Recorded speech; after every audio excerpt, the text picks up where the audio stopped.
Hello children, we are going to make a paper aeroplane today. It's very simple. What we need is just a rectangular paper. Now fold it like this. Open the fold. Now bring both the edges together on the central line. Okay, you see the home-like? Yes, you see the home-like fold? Yes, correct. Now flip this over.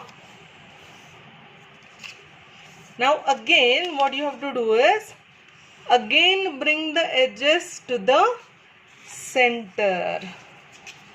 Again bring the edges, both of the edges to the center. Correct? One more time. Bring the edges to the center. This side also the same thing we are going to do.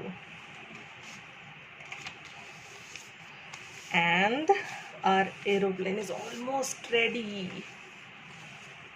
Fold it in half and open it like this, and the aeroplane is ready. Throw the aeroplane, Arinjay. Yes, very good.